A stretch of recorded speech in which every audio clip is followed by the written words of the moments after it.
Good evening. You are back with the crew. So glad you guys could be here with me again tonight. We are talking, well, I was going to do a whole video. I've been working on this banking video for a while now. I've got a bunch of stuff that's going on. Banking is the Band-Aid that they put over that mess about a month ago. Well, the Band-Aid's falling off, and it's a gaping wound. And I wish I knew the banks that are exactly in trouble, but there's a bunch of them. But that's not what tonight's video is about. So I can't think of anything other than Ripple. I don't know what's going on out there. 2 years ago, okay, I was into this case like, oh my God, I gotta file. I gotta know everything about all of it and all the players and the moving parts, and this guy's corrupt, and I got a bad feeling about this party and these people. And by the way, what the hell is going on with David Schwartz? Who is that guy? Boy, he's interesting. The more I hear about that guy and the more I listen to him, I'm like, I love people like that guy. You know, you got to say, Brad Garlinghouse is an amazing dude. He's very corporate. You know, hey, that's what you pay for, right? That's who he is.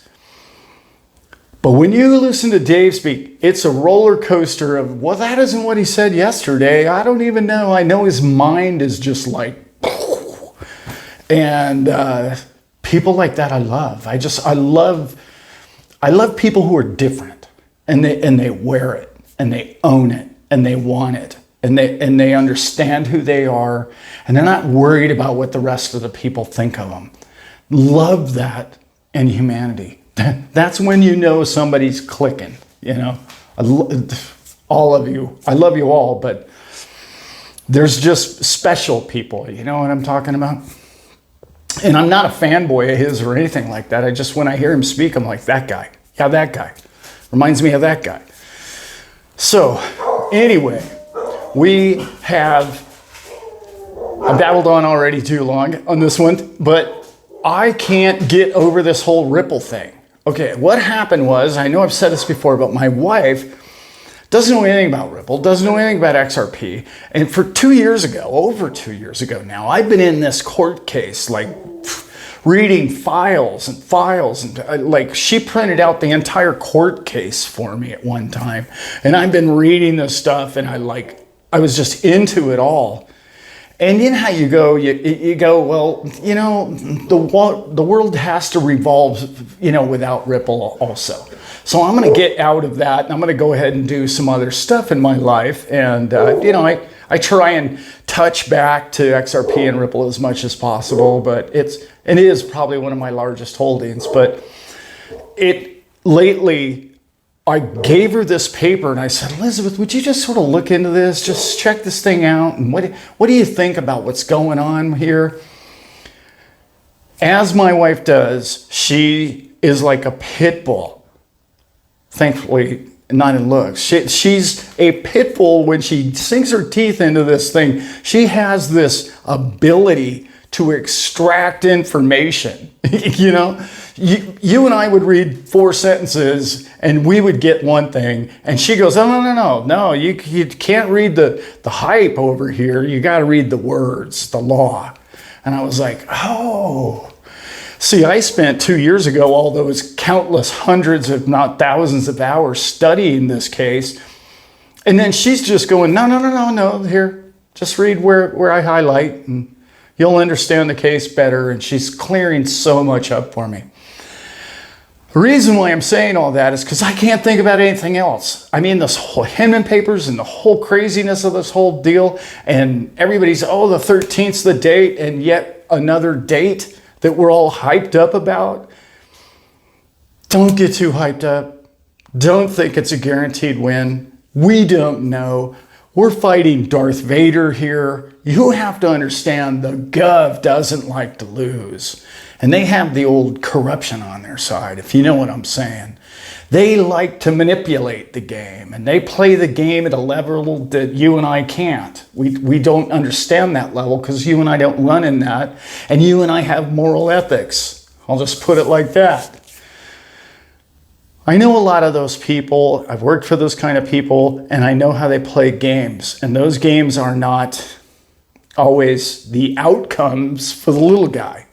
So leaving it at that, I am going to say that, this is the kind of deep dive stuff that I really want to get into on my link down below if you guys are interested in getting into deeper dive as to some of the people that I've worked with and some of the information and knowledge that I've learned over the years from them. So this whole case, to me, is getting better and better and better as a drama, it's less about emotion, and it's getting down to what's written on the paper now. And now we're getting down to where they're pulling the redactions out. And now we're getting to expose finally what they've been playing our emotions on for 2 years. And now the thing's unraveling. And now we're getting to see what it says. And we're only a mere couple of weeks away from seeing that. I just want to warn everybody that that is not the whole case.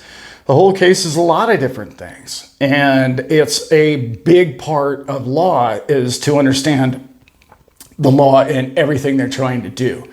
Now, having said that, Elizabeth has helped me understand things, and she's helped me grasp the case so much better than I ever have before.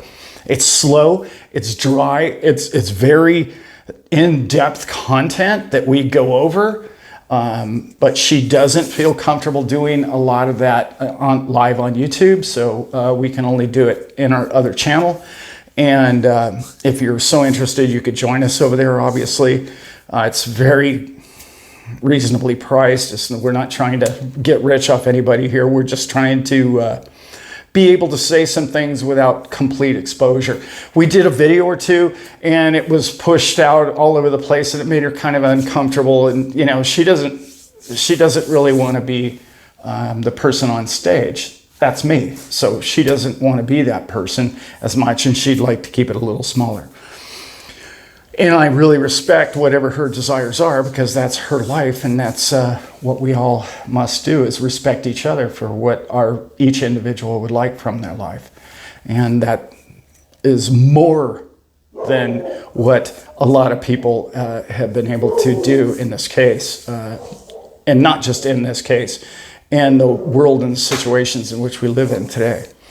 Of course, I turned the video on, and the dogs go after, God knows, a skunk. More than likely it's a skunk. Anyway, maybe we'll edit that part out. But Bruno came in and said hello, in case you didn't catch that. So today, when I started going into, I've got stuff to do, and I've got chores to do, and then I started figuring out what John Deaton said, and then I went into, DAI's channel, and I went into everybody's channel. I was like, and I'm not a YouTube guy. I don't watch that much YouTube, really. I don't. I try not to. And today I was just like, I'm going to go for all of them, and I started clicking through everybody's stuff, and it got me all whipped up. And I thought, well, I think I'll skip the banking video. I don't think anybody would even click on the thing. And I'm just going to talk about where we're at emotionally with what's going on with this case. Now I'm going to bring everybody down. We need to understand that it's all about your emotions, okay? If this thing goes against us, I don't want to hear anybody crying in their soup. We're going to win this thing. Shouldn't put it like that. We are going to fight this thing, or they're going to take it overseas, and then we'll do something else. Or it will become a security, and then you'll have to make money.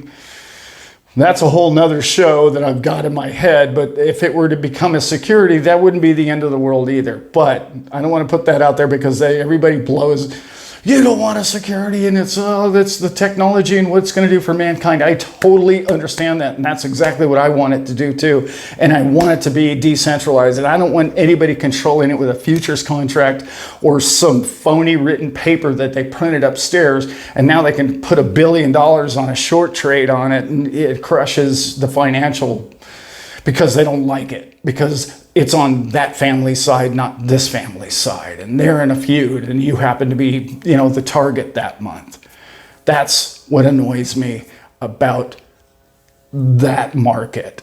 Because whenever you're part of that game, that big Wall Street game, it's all who you know, it's all who you take care of, and it's all who your lobbyists are. Otherwise, you don't get to succeed. Let's face facts. There are better products around the world than the ones that are in the top 2 or 3 or 5. Just think about it. Way better products, okay? But are they allowed to succeed? No. Because they're suppressed and they're held down, and it's really annoying to me. And now I'm totally getting off on a negative tangent that really I should leave for my other channel, because now I'm about to say something that really ticks me off, and I don't want to do that. But I really want to say that you guys, we have our emotions all lathered up, and it's really a good feeling, because deep down inside, I feel like ultimately we're going to do really well. We have a long road ahead of us. I really, personally, I don't want to burst anybody's bubble. I don't think the decision's going to be on the 13th. I just personally don't, and I'm not even hearing that from my wife. There's no way that day, oh yeah, here it is, here's the paper, boom. I know my other video speculated on the fact that they might do it in the court steps before that day, and that's still a possibility, but the more I follow this thing, the less likely I believe all that is. I don't want anybody panicked about the fact that I mentioned in the beginning of the video that there's a lot of bad banking going on out there. Please don't worry about that. That's not something that the people that have the financial net worth that you and I do are probably going to have to suffer. That's not going to be the situation from what I understand. But I really want to get into depth in that on a different video, not this one. I just had to come on here and talk about my emotions about this whole Ripple thing. It's so exciting for me because my wife is into it. And this incredible lady has a law practice, okay? And then she comes home from work, or at the end of her day, she works out at home a lot, and at the end of her day, she studies until she falls asleep with those papers on her lap. That's who we have working for us right now, guys. That's who my wife is. That's who she is. When she sinks her teeth into a story, she's going to get to the bottom of it, and it's maybe not going to be always the verdict or the conclusion that you would like to see. And then it could be, oh yeah, they got this thing made, and then we're all dancing in the streets, and then that still isn't the verdict that we end up getting, or the decision, I should say, not verdict. So we have that to look forward to with Elizabeth, and we're going to have a lot of fun with it. And now I am truly rambling along, and I hope that you guys did get something from this video as much as I enjoyed putting it together for you. And with that, I am out. So, yeah.